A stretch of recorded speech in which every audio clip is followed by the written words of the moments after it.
équatoriale, un des derniers poumons majeurs, n'est-ce pas, de la biodiversité, de la biosphère qui permettent à l'humanité d'exister.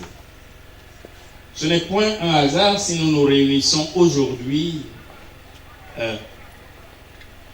5 juin, jour de la commémoration et de la célébration de la Journée internationale mondiale de l'environnement. La thèse de M. Nkendi nous y invitait et nous sommes heureux que les dieux de la nature, les dieux de la forêt, en concours avec toutes les bonnes volontés d'ici, tous les esprits positifs qui nous entourent, toutes les populations bantoues, Bageli, Bakola, et toutes ces sommités venues de partout dans le monde pour honorer cet événement, soient tous réunis, soient tous en parfaite harmonie, en connivence, j'allais dire, pour la réalisation de cet événement, qui est un événement unique, parce qu'il est le premier dans cet esprit de restitution à ceux qui ont donné, de ceux qu'ils ont donné de meilleur. Je ne sais pas si le candidat est là. Est-ce que M. Nkendi, candidat... Je pense que nous, Africains, nous devons être tous derrière ce type d'institution qui nous rend fiers de notre continent, parce que notre continent regorge de beaucoup de valeurs sur tous les aspects. Il ne devrait donc pas avoir de complexe face aux autres régions du monde. Et le fait d'avoir choisi de faire ce type de travail, c'était en quelque sorte une reconnaissance pour moi de constater que ce continent a tout. Et ce qui est un peu bizarre, c'est que les habitants de là ne savent pas qu'ils ont tout. Après ces remerciements au Cerdotola, le professeur Binam a déjà donné le titre de ce travail, la gestion traditionnelle des écosystèmes forestiers par les Pygmées Bagueli, Bakola Bagueli et voisins bantous face à l'exploitation néolibérale. Donc, ce travail s'inscrit dans plusieurs axes de recherche qui sont développés au Cerdotola. Et je ne vais plus rentrer dans ces axes-là. Et c'est un travail qui donc cadre avec cela. Alors, qu'est-ce qui se passe dans la vie quotidienne des Bakola Bagueli que j'ai étudié? Chez les Pygmées Bakola Bagueli ici, lorsqu'on discute avec les Pygmées, ils sont au courant, ils vous expliquent que lorsqu'on est dans ce monde, on n'apporte presque rien, sauf peut-être nos éléments d'arrogance de la civilisation matérielle, mais le fond de la vie, c'est ici qu'on maîtrise parfaitement les connaissances du monde. Et malheureusement, ce monde-là, ce milieu-là, connaît énormément de difficultés. Il y a l'exploitation forestière qui est un gros problème. Je crois que nous avons un retard ici. Je ne vais pas rentrer là-dedans. On sait pourquoi nous sommes en retard. Et les Pygmées décrivent cette situation en disant que leur vie est complètement chamboulée à cause de cette situation. Et comme le monde entier nous écoute aujourd'hui, avec le retard qu'on a eu, avec la fête culturelle Pygmée qui a avorté hier soir, il faut que tous ceux qui sont ici lancent des appels au monde pour dire que ces personnes-là souffrent de ce qui se passe dans leur milieu. Je ne vais pas parler aussi des grandes plantations, parce que dans la forêt, tous les arbres ici sont utiles aux Pygmées. Lorsqu'on vient couper tout, on fait des monocultures, ça peut être les VA, ça peut être des palmiers à huile. Cela ne contribue pas à l'épanouissement de la vie des Pygmées. Pour, je dirais, le mode de vie des Pygmées, il ne peut exister, je dirais, perdurer que s'il y a la présence des écosystèmes forestiers. Donc, on a besoin des Pygmées modernes qui ont aussi rattaché, je dirais, le train de l'histoire de la société contemporaine. Mais nous sommes dans ce que Senghor disait, le rendez-vous du donner et du recevoir. Si le Pygmée, le mode de vie des Pygmées se retrouve édulcoré, qu'est-ce qu'il va représenter? Le Cameroun, c'est un pays de plus de 250 tribus. Cette diversité humaine est une très grande richesse au Cameroun. C'est pour cela que j'ai saisi l'occasion ici de dire que le tribalisme, c'est un très grand mal. Chaque peuple, chaque tribu ici au Cameroun a sa place dans cette nation. Qu'il apporte aussi sa spécificité dans la construction. On regarde tous vers le futur, mais il faut quand même qu'on s'identifie des uns et des autres par nos façons d'être. Moi, je ne serais pas d'accord pour l'uniformisation du monde. Je trouve que le monde est plus beau, plus vivant lorsqu'on est différent les uns des autres, mais qu'on se respecte quand même, qu'on respecte nos traditions. Moi, je suis étonné, quand je pars au village, la première des choses que je cherche à manger, c'est ce que vous appelez ici, disons à Yaoundé, le démarreur, mais qu'on appelle dans mon village Mban. Quand je pars manger le Mban, je me sens étonné à 100%.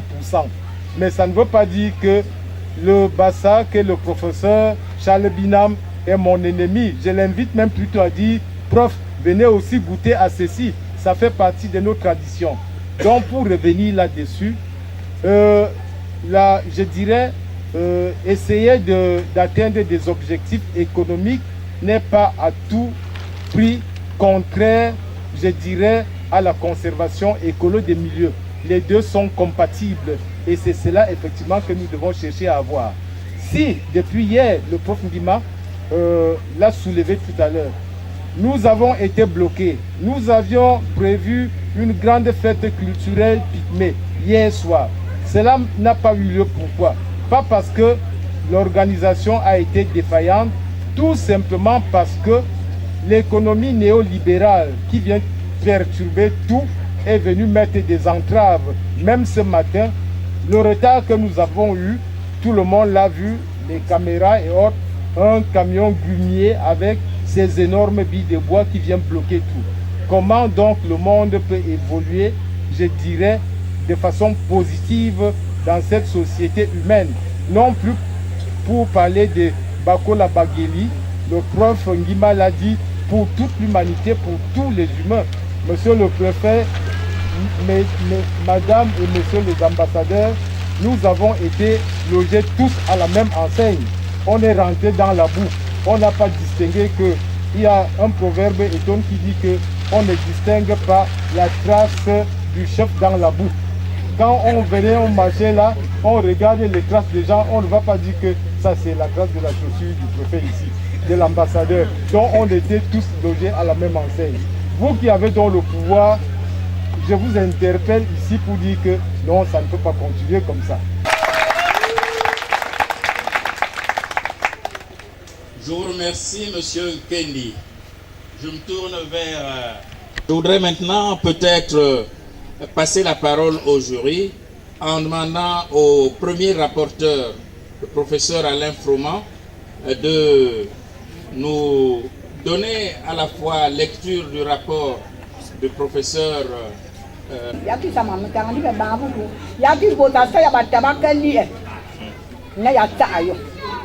na tu saya batabaka le yo bandi nyame tangani menzinzi na banze ko ba joli abwan baba je abota baba je ba dori wo ba joli na sai la bo pedendi be jangala kisina bilonzi ndimo wanda yo me la be na mtangani nya me va menzi me deux me mutawa me deux me nda nkuto wa mutan yo mo wa awe dame buti bwana yo bale makeje bo wena menzie eli tindo li medi melolo nzimbu ekeme wansa na mesisiwa na menzie magambu melonzi me bwa mo ponzi ndi mesana be me bwanzi ka wenze la wona wenze bicharo be sana la na Congo jamni Congo kana jamni puwa wa puejo una ulo me puwe maka me puwewo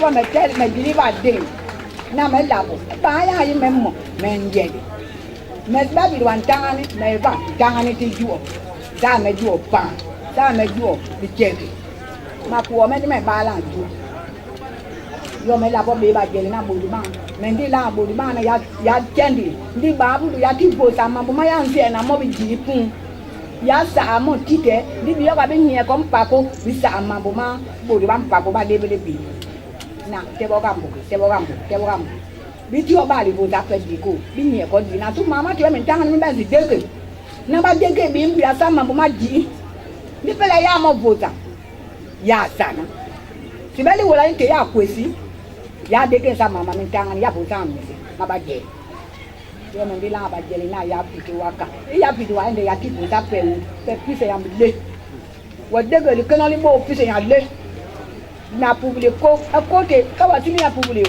wa kempako yo mlo tina melango be bodu bang jaga deke we labo me pango tebo bo. La Madame Anne Nialikwa dit que ce qui est en train d'être débattu aujourd'hui, lorsqu'elle est arrivée ici ce matin, elle ne maîtrisait pas véritablement les enjeux. Mais depuis que les discussions ont commencé, elle a véritablement cerné ce qui se passe. Et effectivement, elle a raison, elle pense que Aujourd'hui, on ne doit plus considérer les Bakola Bagieli comme on considérait les Pygmées avant. Et qu'elle invite les populations Bakola Bagieli à ne pas abandonner la vie que leur ont apprise leurs ancêtres, notamment les traditions, ce que les parents leur ont appris comme vie. Il faudrait qu'ils puissent continuer véritablement à maintenir ces traditions-là parce que c'est ça qui constitue la force essentielle de cette population. Elle prend d'ailleurs un proverbe qui dit que avant d'aller de l'avant, avant d'avancer, il faut d'abord savoir d'où l'on vient. Parce que pour bien savoir d'où l'on va, on doit d'abord savoir d'où l'on vient. Donc voilà globalement, et elle invite aussi maintenant les populations Bakola Bagieli véritablement à suivre ce qui se passe et à être acteurs de leur propre destin dans la modernité actuelle. Et être impliqués dans tout ce qui se passe, parce que s'il y a des espaces qui sont ouverts par rapport à leur participation à la prise de décision en matière de gestion des forêts, il faudrait que ces populations-là puissent véritablement participer, apporter leur contribution et qu'elles puissent véritablement le faire dans le sens de l'amélioration de leurs conditions de vie et du développement du pays. À vos jeunes frères et sœurs, la capacité de résister, d'assurer cette résilience et de produire de nouveau avec ce que vous avez de traditionnel.